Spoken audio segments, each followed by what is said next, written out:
यार इतने दिन हो गए, हमें कोई ठीक ठाक काम नहीं मिला। यार कब तक ऐसे गरीबी में जिएंगे? इस बार तो कुछ बड़ा करना ही पड़ेगा। ठीक कह रहा है। ये छोटा मोटा काम अब कोई फायदा नहीं देगा।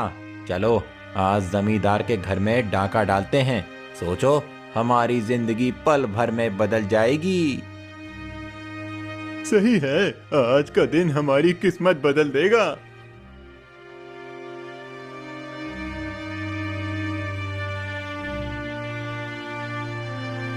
तभी रास्ते में अचानक एक काली गाय दिखाई देती है। अरे ये क्या, इतने घने जंगल में काली गाय, और इसकी आंखों में कुछ अजीब सी चमक है। हाँ, तू सही कह रहा है। अगर इसे पकड़ लें और दूध बेच दें तो इससे हमें अच्छे पैसे मिल जाएंगे। हाँ, और जब दूध नहीं देगी तो हम इसको भी बेच देंगे ताकि बहुत सारे पैसे मिले। इसके शरीर पर चर्बी देखो, कितनी मोटी तगड़ी है। दोनों गाय के पास जाते हैं और उसे ललचाई निगाहों से देखते हैं। चल मेरे साथ चल। काली गाय, तेरा दूध बेचकर थोड़े पैसे तो हम कमा ही लेंगे। तुम दोनों लालची हो, मैं तुम्हारे साथ नहीं जाऊंगी। अरे रे, ये तो बोल भी सकती है। सुना तूने? फिर तो ये गाय बहुत अलग है। इससे तो बड़ा फायदा होगा। सारा मुनाफा हम दोनों आधा आधा बांटेंगे। सही कहा भाई। अरे बैठे बिठाए किस्मत चमक गई। ये गाय तो जादुई मालूम पड़ती है। अरे हम माला माल भी हो सकते हैं। तुम्हारा लालच तुमको ले डूबेगा। माला माल होने का सपना ही तुमको अब खाक में मिला देगा। अब देखो मेरा असली रूप।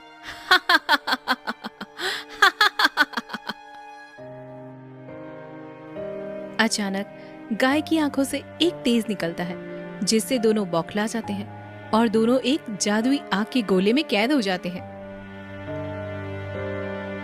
नहीं नहीं, हमें छोड़ दो, हमें जाने दो। भगवान के लिए दया करो।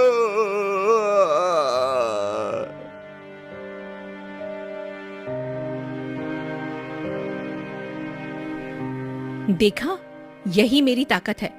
जो भी मुझे छुएगा वो राख हो जाएगा। कोई भी मेरा रहस्य नहीं जान पाएगा।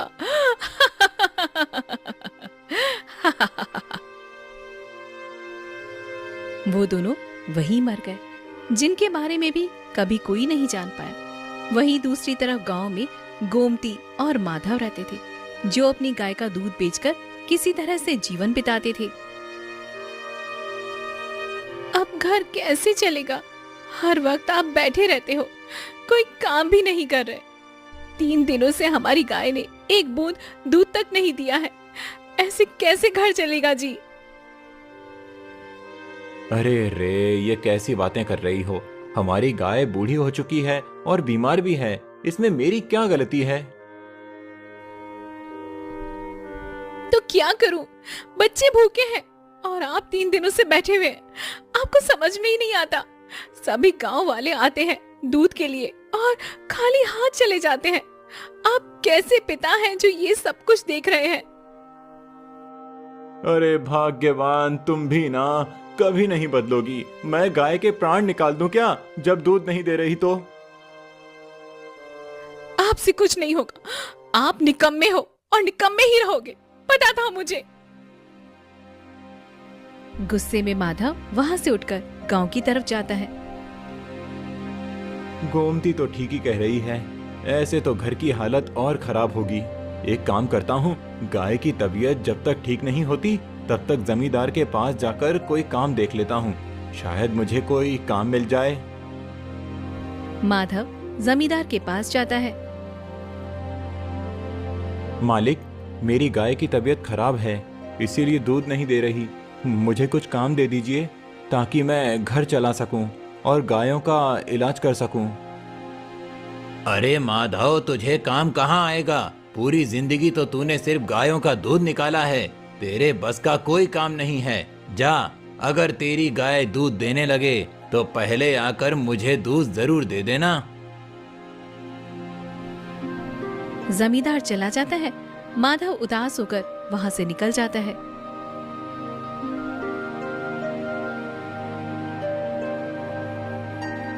अरे माधव, इतना उदास होकर कहाँ जा रहा है? कुछ नहीं, बस काम की तलाश कर रहा हूँ। मुझे तो लगता है तेरी गाय पर कोई ग्रहण लग गया है। एक काम कर, जाकर उसकी नजर उतार दे, नहीं तो जाकर कसाई खाने में बेच दे, अच्छे खासे पैसे मिलेंगे। काका, मेरी गाय इतने दिनों से दूध देती आ रही थी, आप सब मजे से पीते थे, और अब जब बेचारी कुछ दिनों से दूध नहीं दे रही तो ऐसी बातें कर रहे हो। मैं अपनी गाय को कभी कसाई के पास नहीं बेचूंगा।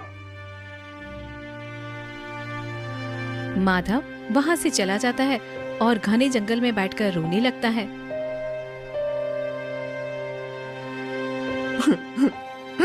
क्या करूं? अपनी बीवी बच्चों को कैसे खाना खिलाऊं और अपनी गाय को अपनी आंखों से दूर नहीं कर सकता। वो बेजुबान है, अगर मैं ध्यान नहीं रखूंगा तो कौन रखेगा? तभी सामने घने जंगल में एक काली गाय दिखाई देती है जो रो रही होती है। अरे, ये कौन सी गाय है? मैंने पहले कभी इसे नहीं देखा। ये कहीं से भाग कर आई है और रो भी रही है, शायद भूखी है। माधव कुछ घास ले जाकर गाय के पास रख देता है। ये ले, तू खा ले। लगता है तू भूखी है, इसी वजह से रो रही है। और दिखने में कितनी सुंदर है, बिल्कुल मेरी गौरी जैसी, जो अब इस दुनिया में नहीं रही। तुम दिल के बहुत नेक इंसान लग रहे हो। हाँ, मैं भी बात कर सकती हूँ। मैं कोई साधारण गाय नहीं हूँ। मुझे साधु महाराज ने वरदान दिया है। जब मैं जख्मी थी, जंगल में भटक रही थी, साधु महाराज ने मेरा उपचार किया और मुझे वरदान दिया कि मैं इंसानों की तरह बात करके अपना दुख सबको बता सकती हूँ। तुमने मेरी मदद की है। तुम दिल के नेक हो, लेकिन तुम दुखी क्यों लग रहे हो? तुमसे क्या छुपाऊं? मेरी कई गायें हैं, उनमें से कुछ बूढ़ी और कुछ बीमार हैं। घर में बीवी बच्चे भूखे हैं। गांव वाले मेरा मजाक उड़ाते हैं और कोई काम नहीं देता। ठीक है, मैं तुम्हारे साथ तुम्हारे घर पर चलूंगी और तुम्हें दूध दूंगी। इससे तुम्हारे घर की सारी तकलीफें दूर हो जाएंगी। सच में तुम मेरे साथ चलोगी? हाँ हाँ, ये तो बहुत ही अच्छी बात है। हाँ, क्यों नहीं? मैं तुम्हारा नाम गौरी रखूंगा। मैं तुम्हारा नाम गौरी रखूंगा क्योंकि तुम्हें देखकर मेरी गौरी याद आ गई। हाँ, मुझे ये नाम पसंद है। माधव गौरी को लेकर घर पर आता है। अरे, ये क्या? ये काली का है? ये कहां से लेकर आ गए जी? हमारे पास पैसे भी नहीं थे।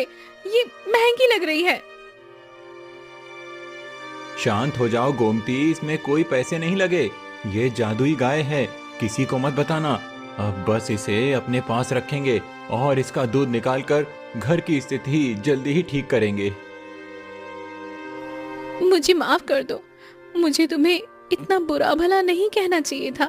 आप जल्दी से इसका दूध निकाल लीजिए ताकि अपने बच्चों का पेट भर सके। हाँ, तू ठीक कह रही है। मैं अभी ये सारा दूध लेकर जमींदार के पास जाता हूँ। माधव दूध निकालता है और जमींदार के घर ले जाता है। जमींदार साहब, ये लीजिए, आपके लिए दूध लेकर आया हूँ। अरे ये क्या? तू कह रहा था तेरी गाय बीमार है और दूध नहीं दे रही। ये दूध कहाँ से आ गया?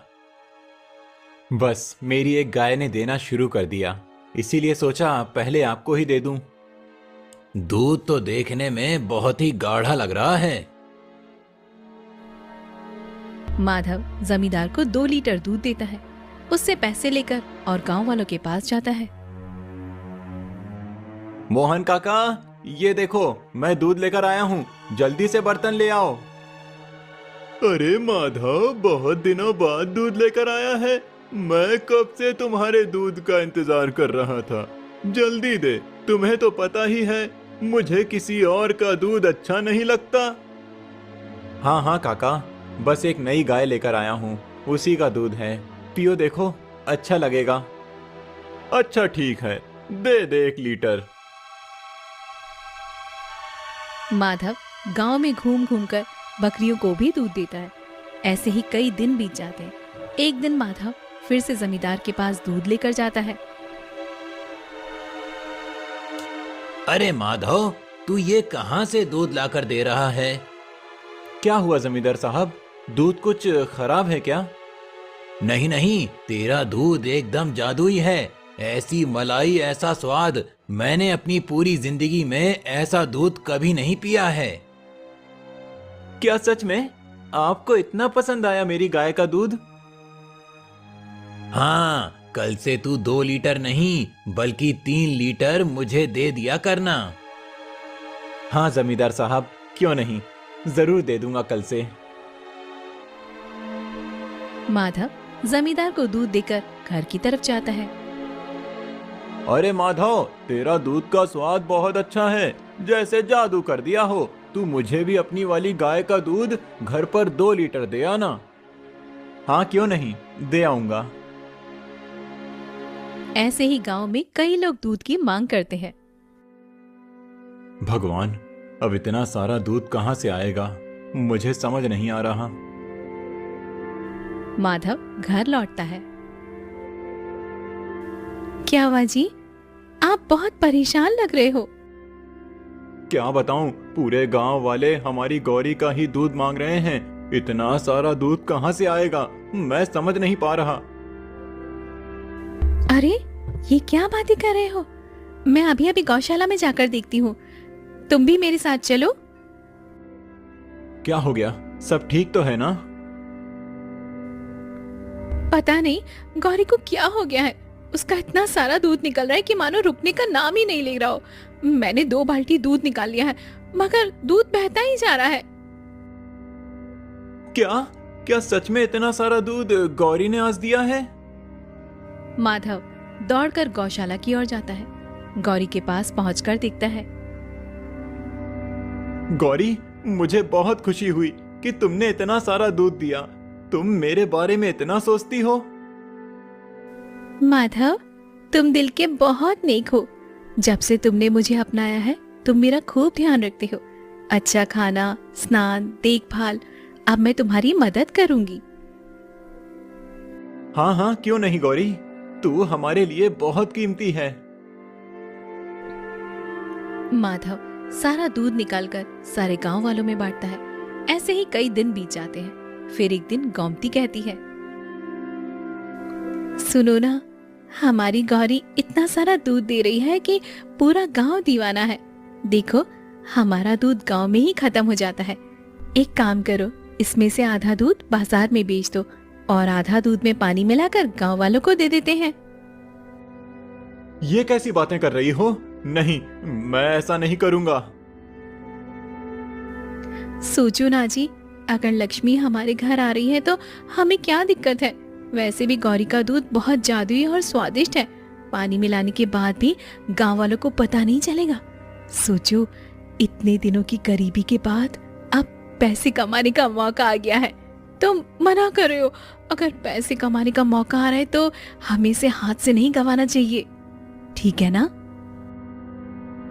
हाँ, तुम ठीक ही कह रही हो। हमने बहुत गरीबी देखी है। अब कल से जितना भी गौरी दूध देगी, आधा बाजार में बेचकर आऊंगा और आधा गांव वालों को दे दूंगा, थोड़ा पानी मिलाकर। अगले दिन माधव गौरी का सारा दूध निकालता है और माधव आधा दूध अलग रखता है और दूसरे आधे दूध में पानी मिला देता है। आप जल्दी करो, ये दूध यहाँ से लेकर जाओ और सारे गांव वालों को दे दो। माधव वो दूध लेकर पूरे गांव में बांट देता है और ऐसे ही 2 दिन बीत जाते हैं। तीसरे दिन माधव जैसे ही दूध लेकर मोहन के घर पर जाता है।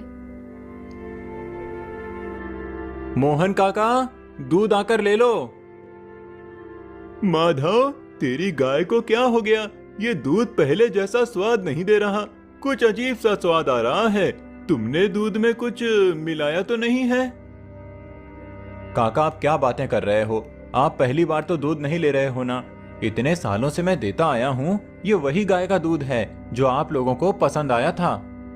ठीक है, पर आधा लीटर ही देना। माधव दूध दे देता है और जमींदार के पास जाता है। साहब, बर्तन ले आओ, दूध लेकर आया हूँ। माधव, तेरा दूध पहले जैसा नहीं रहा। तू कुछ मिला तो नहीं रहा दूध में? पहले जैसा स्वाद गायब है, बच्चों को भी पसंद नहीं आ रहा। जमींदार साहब, मैं तो वैसा ही दूध देता हूँ जैसा पहले देता था। ठीक है, दे दे, मुझे तुम पर भरोसा है। जमींदार दूध ले लेता है। धीरे धीरे गांव में चर्चा फैलने लगती है। मुझे तो कुछ गड़बड़ लग रहा है माधव की तरफ से। हाँ बिल्कुल, वो बाजार भी बेचने जाता है और हम सबको भी देता है। उसकी एक ही गाय है, फिर इतना दूध कैसे देता है? क्या वो दूध बाजार बेचना शुरू कर दिया है? मुझे शक हो रहा है। वहीं दूसरी तरफ माधव जब गौरी के पास जाकर दूध निकालने बैठता है, तब माधव, जो तुम कर रहे हो ठीक नहीं है। तुम लालच में आ गए हो। छोटे छोटे बच्चे हैं जो दूध पीकर जिंदा रहते हैं और तुम उन्हें मिलावटी दूध दे रहे हो। ये सब छोड़ दो, ये ठीक नहीं है माधव। तुम क्या बकवास कर रही हो?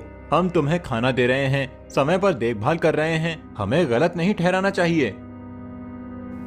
तुम ठीक नहीं कर रहे हो, तुम्हें पछताना पड़ेगा। ठीक है, बहुत हो गया। अब जल्दी से गौरी का दूध निकाल लो और बाहर जाओ। बाहर राजमहल से सैनिक भी आए हैं जो हमारा दूध लेने आए हैं। सच में? राजमहल से सैनिक दूध लेने आए हैं? हाँ, आखिरकार हमारा दूध इतना स्वादिष्ट हो गया है कि पूरे राज्य में इसकी चर्चा फैल गई है। ठीक है, राजमहल में हम पहली बार दूध देंगे, तब तक मैं कुछ मिलावट नहीं करूंगा। 2-4 बार ऐसे देकर उसके बाद ही कुछ सोचेंगे।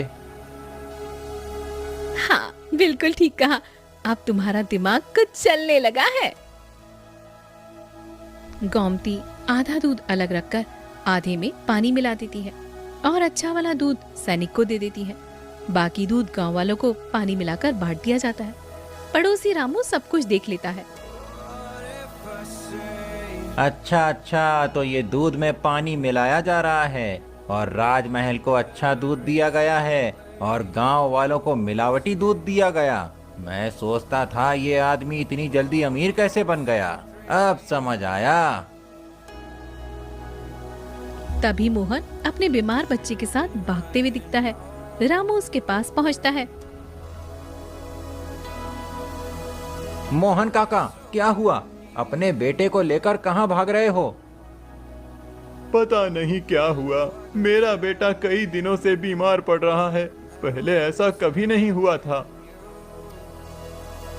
हम भी देख रहे हैं पिछले 10-15 दिनों से, जैसे ही हमारे बच्चे माधव का दूध पीते हैं बुरी तरह बीमार हो जाते हैं। तुम लोगों को नहीं पता है, माधव आधा दूध बाजार में बेचता है और आधा पानी मिलाकर गांव वालों को पिलाता है। ये तो बड़ा अपराध है। वो हमारे बच्चों की जान से खेल रहा है। चलो हम उसके पास चलते हैं। सब मिलकर माधव के घर जाते हैं। ओ माधव, तू क्या कर रहा है? बाहर आ। माधव बाहर आता है। अरे भाई, कौन है जो चिल्ला रहा है? अरे आ रहा हूं ना। 2 पल चैन की सांस भी नहीं लेने देते।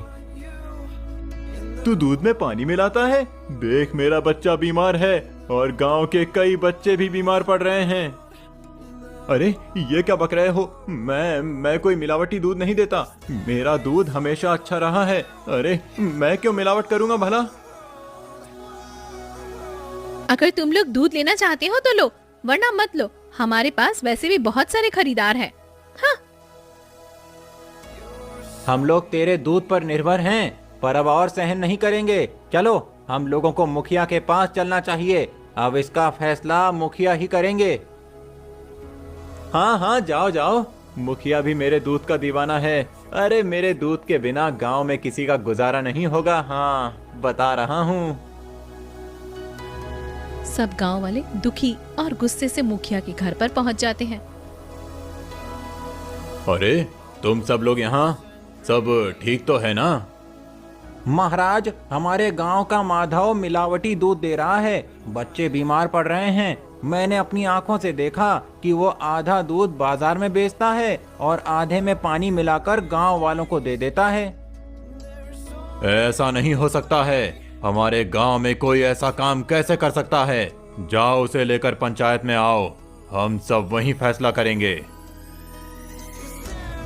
थोड़ी देर में माधव गोमती पंचायत में उपस्थित होते हैं। गोमती माधव, ये क्या सुन रहा हूँ? तुम गांव वालों को मिलावटी दूध देते हो और अच्छा दूध बाजार में राजमहल में बेचते हो। ऐसा नहीं चलेगा। या तो तुम सबको अच्छा दूध दो, वरना गांव से बाहर निकाल दिए जाओगे। मुखिया जी, मुझे इससे कोई फर्क नहीं पड़ता। अब हमारे पास पैसों की कमी नहीं है और वैसे भी मेरे दूध के बिना पूरा गांव एक दिन भी नहीं रह सकता है। ये कैसी बात कर रहे हो? तुझे इसकी सजा मिलेगी। तुम लोग हमारा कुछ भी नहीं बिगाड़ सकते हो। हमारे पास पैसे हैं और दूध खरीदने वालों की लाइन लगी है। जिसे चाहिए दूध ले लो और जिसे नहीं चाहिए वो मत लो। हमने किसी के साथ में जबरदस्ती नहीं की है, समझे? हाँ। तुम तो इतने नेक इंसान थे माधव, फिर ये लालच में कैसे अंधे हो गए? अरे गांव के छोटे छोटे बच्चे बीमार पड़ रहे हैं, वो नहीं दिख रहा क्या तुमको? अरे मुखिया जी, मैंने कहा ना, मैंने कोई मिलावट नहीं की। बोल दो सारे गांव वालों को, दूध नहीं चाहिए तो नहीं आना। गांव वाले और मुखिया ये सब कुछ देखकर दुखी हो जाते हैं कि घमंड माधव के सर पर चढ़ चुका है। इनकी अकड़ बढ़ती जा रही है। मुझे राजा को इसकी खबर देनी होगी और कुछ तो अपने बारे में भी सोचना होगा। सोचो, अगर वो गाय मेरी हो जाए, आहा, मजा ही आ जाएगा। इसका घमंड भी टूट जाएगा और मैं भी माला माल हो जाऊंगा। रामू राजमहल जाता है। कौन हो तुम युवक, और हमारे महल में आने की तुम्हारी हिम्मत कैसे हुई? महाराज, मैं आपको एक सच बताने आया हूँ, बहुत जरूरी सच। पर उससे पहले आप मुझसे वादा करिए, अगर मैं सच बता दूं तो जो गाय गांव के माधव के पास है वो गाय मुझे दिलवानी होगी। ठीक है, वादा करता हूँ, गाय तुम्हें दे दूंगा। अब बताओ क्या सच है?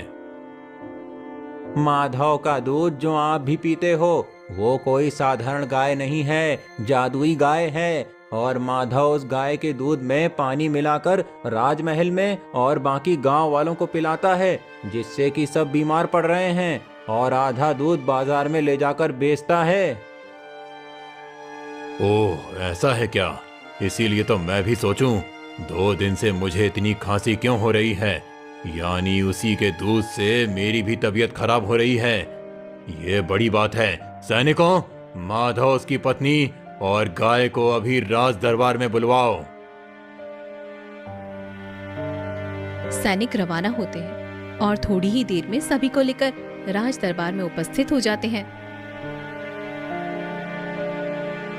माधव, ये मैं क्या सुन रहा हूँ कि तुम गांव वालों को मिलावटी दूध दे रहे हो और अच्छे दूध को बाजार में बेचते हो। महाराज, मैं भला ऐसा क्यों करूंगा? मैं ऐसा नहीं कर रहा हूँ। रामू मुझसे जलता है, इसीलिए ये सब कह रहा है। मैं सच बोल रहा हूँ महाराज, तभी तो इसका दूध इतना खास है, जो पानी मिलने के बाद भी पता नहीं चलता है, और एक साधारण गाय इतना दूध भी नहीं दे सकती है। ये गाय मेरे पास होगी। अगर ये सच है तो मैं उसे अपने पास रखूंगा। ये चमत्कारी गाय को राजमहल में होना चाहिए। नहीं, वो मेरी गाय है। मैं उसे जंगल से लाया हूँ, उसे मैं रखूंगा। नहीं, मैं रखूंगा, क्योंकि महाराज आपने मुझसे वादा किया था कि वो गाय आप मुझे दिलवाएंगे। चुप हो जाओ, मैं इस राज्य का राजा हूं, मैं रखूंगा। अचानक तेज रोशनी फैलती है और गाय एक परी के रूप में बदल जाती है। तुम सब लालची और स्वार्थी हो। मैं वही गाय थी। मेरे गुरुदेव ने मुझे धरती पर भेजकर कहा था, नेक और ईमानदारों की मदद करो, पर मैंने देखा कि तुम लालच में गिर पड़े हो और इसलिए अब मैं तुम्हें सजा दूंगी। ये क्या, तुम गाय थी और अब तुम परी कैसे? मैं तुम सबको श्राप देती हूँ। तुम सबको अपने किए की सजा अभी इसी वक्त मिलेगी। तभी एक तेज रोशनी फैलती है। राजा का शरीर पत्थर का और चेहरा इंसान का बन जाता है। रामू एक जानवर में बदल जाता है और पत्थर बन जाता है। माधव की पत्नी गोमती मृत पड़ी दिखती है। नहीं, मुझे माफ कर दो, मुझसे गलती हो गई, मैं स्वार्थी बन गया था। मेरी पत्नी को जिंदा कर दीजिए, आप जो भी कहेंगे मैं वही करूंगा, बस मेरी पत्नी और सबको ठीक कर दीजिए। अब बहुत देर हो चुकी है। तुम्हारे और तुम्हारी पत्नी के लालच ने ये श्राप देने को मुझे मजबूर किया है। मैंने बहुत बड़ा पाप किया है। मैंने अपने बच्चों, बूढ़ों और गांव वालों के साथ अन्याय किया। क्या कोई उपाय नहीं है जिससे इन सबको ठीक किया जा सके? मैं कुछ भी करने को तैयार हूँ। यदि तुम अपना बलिदान दोगे तो ये सब जीवित हो सकते हैं। ये लो खंजर, इसे अपने सीने में उतार दो माधव। मैं तैयार हूँ बलिदान देने के लिए। मैं ऐसी लायक हूँ। मैंने बहुत गलत किया है सबके साथ, आप सबकी भलाई के लिए। अगर मुझे अपना बलिदान देना पड़े तो मैं दूंगा। माधव खंजर लेता है और सीने पर मार लेता है। तभी एक तेज रोशनी फैलती है और फिर गोमती जीवित हो जाती है। रामू पहले जैसा हो जाता है। राजा की मूर्ति सजीव हो जाती है। हे परी, मैं तुझे कोटि कोटि प्रणाम करता हूँ। मैंने गलत निर्णय लिया, कृपया करके हमें क्षमा कर दीजिए। हमें भी माफ कर दीजिए, हम सब लालच में अंधे हो गए थे। माधव को जिंदा कर दो, इसने हम सबके लिए बलिदान दिया है। हाँ, अगर मारना ही है तो मुझे मार दो। मैंने ही उन्हें उकसाया था ये सब कुछ करने के लिए। ठीक है गोमती, तुम सबको अपनी गलती का एहसास है, तो मैं तुम सबको एक मौका देती हूँ। फिर एक तेज रोशनी फैलती है और माधव जीवित हो जाता है। ये क्या? मैं तो ठीक हो गया, मैं ठीक हो गया। ये कैसा चमत्कार है? तुमने अपने कर्मों का एहसास कर लिया है, यही महत्वपूर्ण है माधव। अब बस मेहनत और ईमानदारी से अपना जीवन जीना। परी एक हल्की रोशनी बनकर धीरे धीरे गायब हो जाती है। मैं भी अब कभी लालच नहीं करूंगा और ना ही किसी को देखकर जलूंगा। फिर उस दिन से गोमती और माधव शुद्ध दूध सभी गांव वालों को देते हैं और ईमानदारी से अपना जीवन जीने लगते हैं।